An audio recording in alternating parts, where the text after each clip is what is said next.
The alert came at exactly 3:47 a.m. Earth Standard Time. Deep in the underground command center of Earth Defense Fleet Headquarters, red lights flashed across every screen. The quantum sensors, humanity's most advanced early warning system, had detected something massive approaching from the edge of the solar system. Admiral James Thompson rushed into the command center, his gray uniform neat despite the early hour. The night crew stood at attention, their faces lit by the glow of countless monitors showing the mysterious object's approach. "Report," Thompson ordered, his voice steady despite the tension in the room. "Sir, we're tracking 17 objects, each larger than anything humanity has ever built in space," Lieutenant Rogers answered, his fingers flying over the holographic controls. "They're using some kind of propulsion we've never seen before." Thompson studied the main screen, where bright dots moved slowly but deliberately toward Earth. After decades of preparing for this moment, humanity's first contact with alien life was about to happen. But something felt wrong about these ships' formation. It looked too much like a military approach. The quantum sensors, invented just 5 years ago, were proving their worth. They could detect and analyze ships even at the edge of the solar system, giving Earth precious time to prepare. As data streamed in, artificial intelligence systems processed the information, building detailed profiles of the approaching vessels. "Sir," called out Captain Wilson from the communication station, "we're receiving a transmission. It's being broadcast on all frequencies, in perfect English." Thompson nodded. "Put it through." The main screen flickered, and a figure appeared. He looked surprisingly human, except for his golden skin and eyes that seemed to reflect light like a cat's. He wore an elaborate uniform covered in symbols that probably showed his rank. "People of Earth," the figure began, his voice smooth and cultured. "I am Lord Marcus, representative of the Galactic Empire. We come with an offer of peace and integration into our vast civilization. Your world has been watched, and we have deemed you ready for advancement." Thompson's eyes narrowed. The way Lord Marcus said advancement made it sound more like submission. Within hours, the United Earth Council gathered in their chamber in Geneva. Representatives from every nation sat in the circular room, faces grave as they watched the repeated broadcast. The Empire's ships had taken position just beyond Mars' orbit, close enough to reach Earth quickly, but far enough to show they weren't making immediate hostile moves. Dr. Anna Miller, Earth's leading expert in theoretical alien civilizations, stood before the council. Her presentation showed data from the quantum sensors, revealing disturbing details about the Empire's ships. "They're scanning us," she explained, pointing to energy patterns on the screen.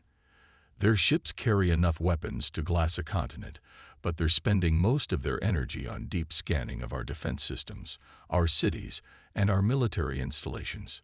The council members whispered among themselves. President Garcia of the council stood up. "Do we have any advantage at all?" Miller nodded slowly. "Our quantum sensor technology seems to be more advanced than anything they're using. They don't know we can see their scans." And she paused, bringing up new data. "Their ships use a form of faster-than-light travel that's actually less efficient than our theoretical models. We might be behind in some areas, but Earth's scientists have been pushing boundaries they haven't explored." Thompson, standing at the back of the chamber, thought about the defensive systems humanity had built over the last 20 years. Orbital platforms, hidden bases on Mars and the Moon, and the experimental quantum shield network that was still under construction. They weren't helpless. As Lord Marcus's message played again on screens across Earth, humanity faced its biggest test. The Empire clearly expected an easy submission, but they had made a crucial mistake. They had given Earth time to prepare. And if history had proved anything, it was that humans were at their most innovative when backed into a corner. In homes and offices around the world, people watched the skies with a mixture of fear and determination. Humanity had fought too hard for its freedom to give it up to an empire, no matter how advanced it claimed to be. The first contact had been made. Now Earth had to decide: submit to imperial rule, or show the galaxy that humanity would never kneel. 3 days after first contact, Lord Marcus requested a meeting with Earth's leaders. The United Earth Council chose their main chamber in Geneva for the meeting, a show of unity rather than hosting it in any single nation's territory. Lord Marcus arrived in a small shuttle that landed precisely at noon. He walked with the confidence of someone used to getting his way, his golden skin gleaming under Earth's sun. 2 silent guards followed him, their armor decorated with the Empire's symbol, a spiral galaxy wrapped in chains. "Your world has potential," Lord Marcus announced once the formal introductions were done. He stood at the center of the chamber, addressing the council as if they were children. "The Empire offers you advancement, technology, protection. All we ask is that you accept Imperial guidance and contribute your resources to the greater good of the galaxy." President Garcia leaned forward in her chair. "And if we decline this generous offer?" Lord Marcus smiled, but it didn't reach his eyes. "Then you will be isolated. No trade, no cultural exchange, no protection from the dangers that lurk in deep space. You have 30 days to make your decision." As soon as Lord Marcus left, Dr. Miller's team presented their findings. They had been working nonstop, analyzing data stolen from Imperial databases through newly developed quantum hacking techniques. "Look at these worlds," Dr. Miller said, showing images of planets that had joined the Empire. Before Imperial integration, unique cultures, advancing technology, thriving populations. She switched to newer images. After integration, standardized cities, depleted resources, populations working in Imperial factories. They don't destroy worlds. They just drain them slowly. In the back of the room, Admiral Thompson studied a different set of data. The Empire's fleet positions, their weapon capabilities, their shield technologies. Something interesting was emerging from the analysis. "They're afraid," he said suddenly, making everyone turn to look at him. "Their ships are powerful, yes, but look at their positions. They're staying just far enough away that our quantum sensors can't get detailed scans. They don't want us to see something." Underground resistance movements began forming within hours of Lord Marcus's ultimatum. People gathered in secret, sharing information and resources. They remembered Earth's history. Every empire that had tried to rule through force had eventually fallen. Dr. Miller's team made another breakthrough late that night.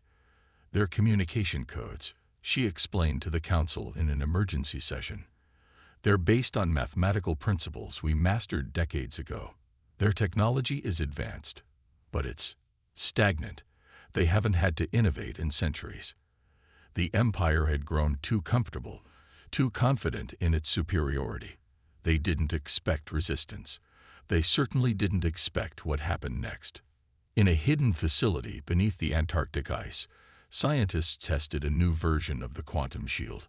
Unlike the Empire's energy shields, this one bent space itself, making anything behind it essentially cease to exist from an observer's perspective. Admiral Thompson watched the test results with growing excitement. "They don't know," he said to Dr. Miller. "All their scans, all their data, and they don't know what humanity is truly capable of." 26 days remained until the Empire's deadline. In offices and labs around the world, humans worked tirelessly. Ships were built in secret underground facilities. New weapons were tested in hidden desert bases. The quantum shield network grew stronger each day. Lord Marcus waited in his flagship, confident in the Empire's power. He had done this dozens of times before. Show up, make demands, watch a planet's resistance crumble. Such a simple pattern. But this time was different. This time, the Empire had found a species that didn't follow patterns, a species that had spent its entire history fighting, innovating, and refusing to submit. In the council chamber, President Garcia prepared Earth's response to the Empire's ultimatum. It would be delivered well before the 30-day deadline. It would be simple, clear, and final. Earth would not kneel. Earth would not submit.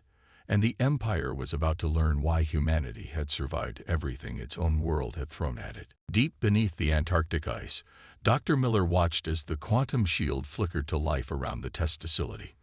Unlike the shimmering barriers used by the Empire's ships, this shield was almost invisible. The only sign it was working was the way it bent starlight around its edges. "The Empire won't see this coming," she said to Admiral Thompson, who stood beside her in the control room. "Their scanners rely on technology that's centuries old. They can't detect quantum-level changes in space." Around the world, similar breakthroughs were happening. In underground factories, workers built new weapons designed to exploit weaknesses in Imperial armor. The Empire's ships were tough, but they had never faced weapons that could shoot through folded space. Admiral Thompson received hourly updates from Earth's defense stations. The orbital platforms were ready. The moon base had been fully armed. Mars' colony had gone dark, appearing abandoned while actually housing Earth's newest fighter ships. Their biggest mistake, Thompson told his officers during a briefing, was giving us time to prepare. They expected fear. Instead, they gave humanity a deadline. And humans have always worked best under pressure. 20 days before the Empire's deadline, the United Earth Council gathered for their final vote. The chamber was packed, every nation's representative ready to decide Earth's future. President Garcia stood at the podium. "We have seen what the Empire does to worlds that submit," she said, her voice firm. "They drain resources, destroy cultures, and turn free people into slaves. Today we vote not just for ourselves, but for every world that has lost its freedom to these tyrants." The vote was unanimous. Earth would reject the Empire's offer. But the Council had another decision to make. On screens around the chamber, they watched the latest test of humanity's new weapons. A small quantum torpedo phased through the strongest shields their scientists could create, then reappeared inside them. "We don't just want to defend Earth," Dr. Miller explained to the Council. "We want to show the galaxy that the Empire isn't invincible." In cities across the planet, people prepared. They had been told just enough to know that war was coming, but also that humanity wasn't helpless. Underground shelters were stocked. Children practiced evacuation drills. Everyone learned to use the new emergency quantum communications network. The Empire's ships still waited beyond Mars, their scanners probing uselessly for information. They detected the obvious preparations, the movement of ships, the activation of defense platforms. But they missed the quantum shield network slowly spreading through the solar system, hidden in the fabric of space itself. 15 days before the deadline, Earth sent its response to Lord Marcus. The message was simple. "Earth declines your offer of integration. We choose freedom." In his flagship, Lord Marcus received the message with amusement. He had expected this initial defiance. All worlds tried to resist at first. He ordered his fleet to move closer, a standard intimidation tactic. But as the Imperial ships approached Mars, something strange happened. Their scanners started showing confusing readings. Space itself seemed to twist around Earth's defense platforms. "Status report," Lord Marcus demanded. His science officer looked confused. "My lord, their technology. It's not following any patterns we've seen before. They're doing things that should be impossible for their level of development." In the Antarctic Control Center, Dr. Miller and Admiral Thompson watched the Empire's ships on their quantum sensors. The massive vessels moved cautiously now, clearly unsure about what they were facing. "Send the secondary message," Thompson ordered. Across all frequencies in perfect Imperial Standard language, Earth broadcast its real response. "You assumed we would be like the others. You thought we would fear your power. You were wrong. This is your only warning. Leave our solar system, or learn why humanity has survived every threat it has ever faced." The Empire had ruled the galaxy through fear for 1,000 years, but they had never met humans before. They had never faced a species that turned deadlines into opportunities, that transformed threats into inspiration. The real question wasn't whether Earth would fight. The question was whether the Empire was ready for what humanity had become while preparing for this fight. Lord Marcus ordered his fleet to attack 3 days before his own deadline. He had seen enough of Earth's preparations to know waiting would only make things harder. 17 massive Imperial warships moved past Mars, their weapons charging. So much for their peaceful intentions, Admiral Thompson said as he watched the enemy fleet approach. He stood in the Lunar Command Center, where he could directly oversee Earth's defense. All stations, battle positions. The first shots came from the Empire's lead ships, huge energy beams meant to destroy Earth's orbital platforms. But something strange happened. The beams hit the quantum shields and simply vanished. In his flagship, Lord Marcus frowned. "Report. Why aren't their defense stations destroyed?" His weapons officer looked confused. "My lord, our sensors showed direct hits, but it's as if our beams are entering another dimension." That's exactly what was happening. Dr. Miller watched from Earth's Antarctic base as the quantum shields did their work, bending space to send the Imperial weapons energy into empty regions between stars. The Empire's ships moved closer, firing constantly now. They tried different weapons. Energy beams, plasma torpedoes, even traditional explosives. Nothing got through the quantum shields. "Launch the counterattack," Thompson ordered. From hidden bases on Mars, Earth's new fighter ships appeared. They were smaller than Imperial vessels, but packed with technology that had been developed in secret. Their quantum drives let them jump through folded space, appearing and disappearing faster than the Empire's targeting systems could track. "Impossible," Lord Marcus shouted as the first Imperial ship fell. Earth's quantum torpedoes had passed right through their shields, appearing inside the ship's engine room. "They're centuries behind us. How are they doing this?" The battle near Mars turned into chaos. The Empire's ships tried to maintain formation, but Earth's fighters were everywhere and nowhere, striking through gaps in space-time that Imperial sensors couldn't even detect. Dr. Miller's team monitored the quantum shield network, making constant adjustments. "The Empire never innovated," she explained to her staff. "They conquered worlds and took their technology, but they stopped trying to improve. They forgot that standing still means falling behind."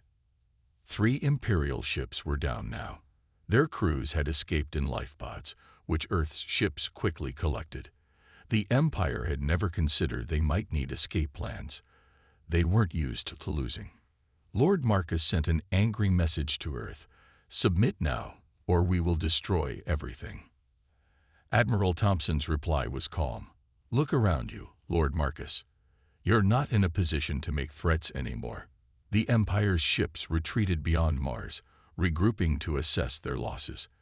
They had never faced anything like this. Their weapons were useless. Their shields couldn't stop Earth's attacks. Their sensors couldn't track Earth's ships. In the Lunar Command Center, Thompson received reports from the battle. Earth had lost no ships, though some had taken damage. The quantum shields had held perfectly. The Empire's seemingly unstoppable fleet had been forced to retreat. "Send them the message," Thompson ordered. Every Imperial ship received the same transmission. A complete technical analysis of their weaknesses, along with a simple note: "This is what happens when you force humans to innovate. Leave our solar system, or the next battle will be worse." Lord Marcus stared at the message in disbelief. These humans hadn't just fought back. They had analyzed, adapted, and overcome every advantage his fleet possessed. And now they were showing him exactly how they had done it. In the Antarctic base, Dr. Miller smiled as she watched the Imperial fleet pull back. "They thought they were coming to conquer a primitive world," she said. "Instead, they found out what happens when you give humanity a reason to surpass its limits." The first battle was over. Earth had won. But everyone knew this was just the beginning. The Empire wasn't used to losing, and wounded pride often led to desperate actions. Humanity had shown it could fight back. Now they had to prepare for the Empire's real fury. News of Earth's victory spread through the galaxy faster than the Empire could contain it. On countless conquered worlds, people watched leaked footage of Imperial ships falling to Earth's quantum weapons. For the first time in centuries, someone had beaten the unbeatable Empire. In the Antarctic Command Center, Dr. Miller studied transmissions from other worlds.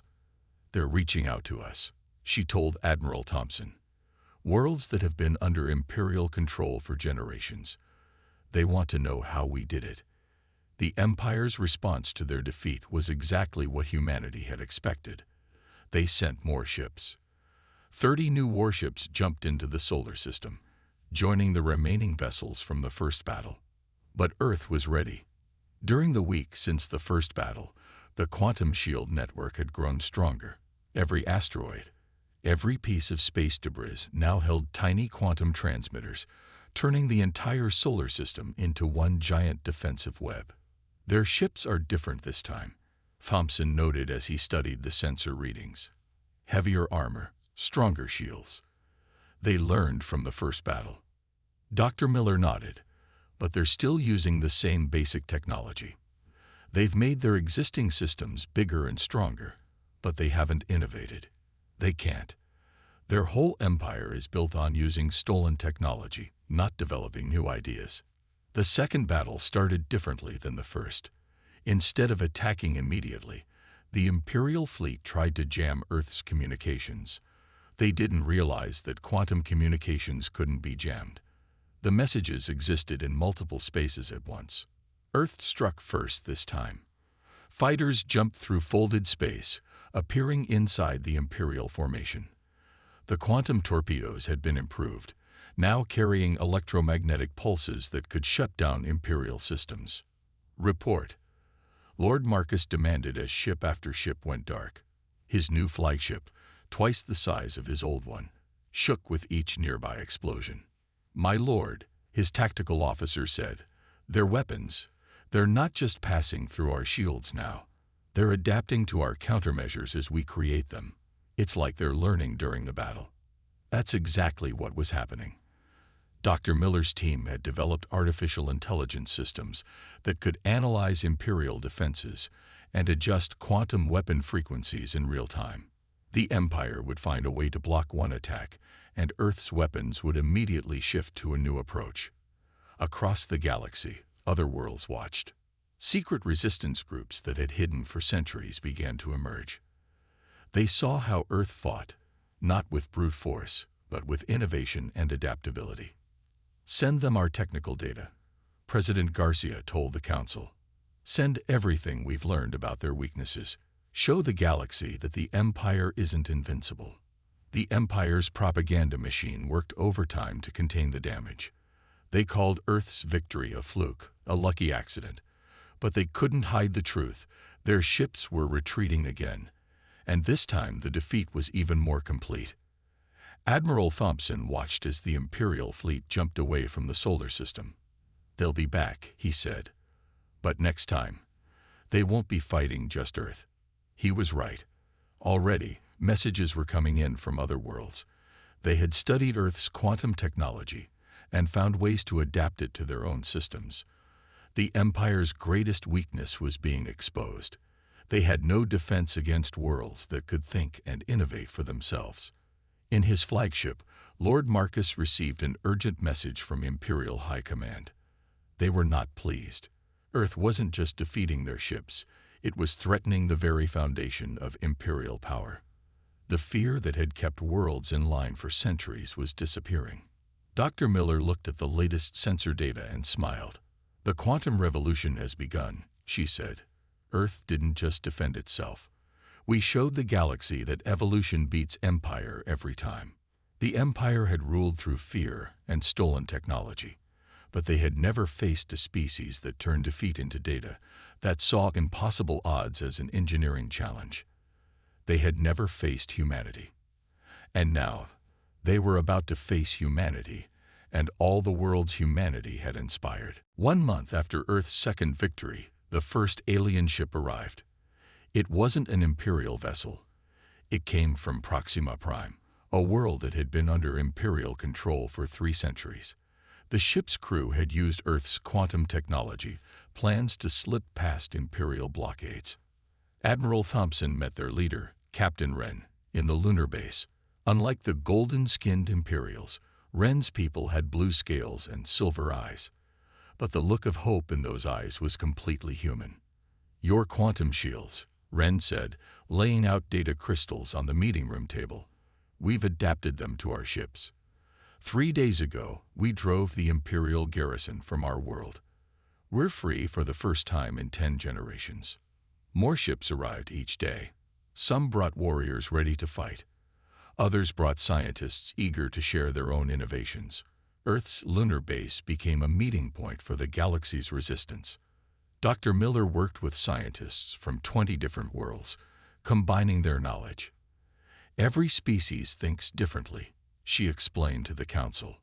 "The Empire suppressed that diversity. But now, working together, we're creating technologies they can't even understand."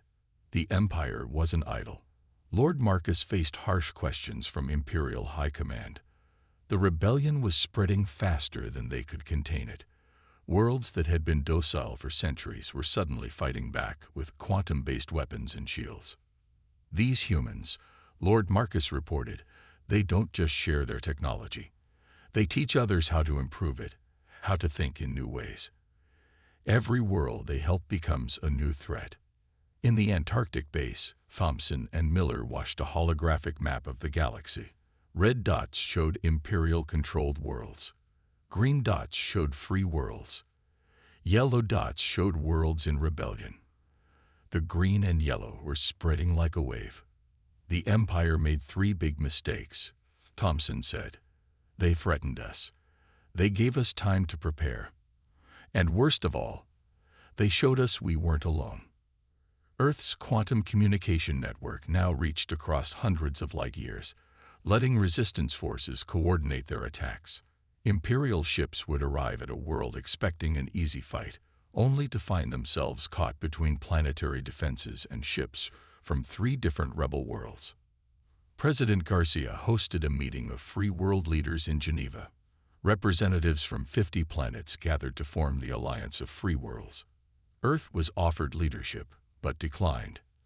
"We didn't do this to become a new empire," Garcia told the assembly. "We did this because every world deserves to develop in its own way, to contribute its unique ideas to the galaxy." The Empire launched a desperate attack on Earth, hoping to destroy the symbol of resistance. This time they sent 100 ships, the largest fleet they had ever assembled. But they weren't fighting just Earth anymore. As Imperial ships approached the solar system, quantum gates opened all around them. Ships from 30 different worlds jumped into battle, each using technology they had developed themselves. Lord Marcus watched in horror as his fleet was torn apart by weapons he couldn't understand. Every world had taken Earth's basic designs and improved them in unique ways. Some ships phased through space. Others used quantum fields to redirect Imperial weapons back at their own ships. One fleet had even learned to time shift, appearing seconds before Imperial ships fired and moving to where they would be safe. "Retreat," he ordered, but it was too late. The Empire's greatest fleet was in ruins, destroyed by the very worlds they had conquered and suppressed for so long. Dr. Miller received the battle reports with satisfaction. The Empire thought suppressing advancement would keep them in power, she said. Instead, they created a galaxy full of people hungry to innovate and advance. All they needed was someone to show them it was possible. Earth had done more than defend itself. It had awakened the creative spirit of an entire galaxy. And now, that galaxy was rising up together, proving that the combined innovation of free worlds would always defeat the stagnant control of an empire. The end of the empire came not with a massive battle, but with a message. 6 months after Earth's first defiance, over 500 worlds had broken free from Imperial control. The Emperor himself finally appeared on the quantum communication network, his golden face lined with worry. "We seek peace," the Emperor announced to the Alliance of Free Worlds. "The Empire recognizes the sovereignty of all rebellious worlds and withdraws all claims to Earth's solar system." In the Geneva Council chamber, President Garcia and representatives from hundreds of worlds watched the transmission. Admiral Thompson stood at the back, remembering how this all started with a simple demand for Earth's submission. "They're running scared," Captain Wren said, his blue scales shimmering under Earth's lights. Our latest reports show the remaining loyal worlds are demanding reforms. Nobody wants to be on the losing side. Dr. Miller's team had continued their work, combining knowledge from countless worlds. The quantum technology that had started as a planetary defense system had evolved into something much greater. We've learned more in 6 months of cooperation than the Empire learned in 1,000 years of conquest, she told the assembled leaders. Every world brings new ideas, new ways of thinking. We're not just sharing technology. We're sharing innovation itself. The Alliance faced its first major decision. Several members wanted to push forward, to invade the Empire's core worlds and dismantle their power completely. But Earth proposed a different path. We didn't fight for revenge, President Garcia said to the Alliance Council. We fought for freedom. Let's show them a better way. Let's build something new. The Alliance voted to accept the Empire's surrender with conditions. Imperial warships would be dismantled. All conquered worlds would be given the choice to become independent. And most importantly, the Empire would have to share all its technological knowledge freely. Lord Marcus, who had first threatened Earth, was there to sign the surrender. He looked smaller now, his confidence replaced by bewilderment. How? He asked Admiral Thompson after the ceremony. How did you do it? Thompson smiled. We did it because we had to. Humanity has always been best at solving problems that seem impossible. You gave us an impossible problem, and we solved it. Then we helped others solve it too. The changes came quickly after that. The quantum network expanded, linking thousands of worlds. Trade routes opened up, allowing free exchange of goods and ideas. Earth's lunar base became the galaxy's biggest research center, where scientists from every world came to share their discoveries. Dr. Miller led the creation of the Galactic Science Academy, where the focus wasn't just on technology, but on new ways of thinking. The Empire's mistake, she told the first class of students from 500 worlds, was believing that power comes from controlling knowledge. Real power comes from sharing it. 1 year after first contact, Earth hosted the first Galactic Innovation Festival. Ships from thousands of worlds filled the solar system, their quantum drives creating beautiful lights in space. Each world brought their own advances, medical breakthroughs, environmental restoration techniques, new forms of art and music. In the Antarctic base, now a museum of the resistance, Admiral Thompson and Dr. Miller watched the festival's opening ceremony on holographic displays. Did you ever think, Thompson asked, when we first saw those Imperial ships, that it would end like this? Miller shook her head. No. I thought we'd be fighting for our survival. Instead, we fought for something better. The right of every world to grow, to create, to innovate. The Empire had wanted to add Earth to its collection of conquered worlds. Instead, Earth had shown the galaxy a new path. Not one of control and submission, but of cooperation and shared advancement. Humanity's message to the Empire had been simple: no entry. But their message to the galaxy had been much more important: no limits. And as thousands of ships danced through the quantum-folded space above Earth, their crews representing every corner of the galaxy, it was clear which message had mattered more.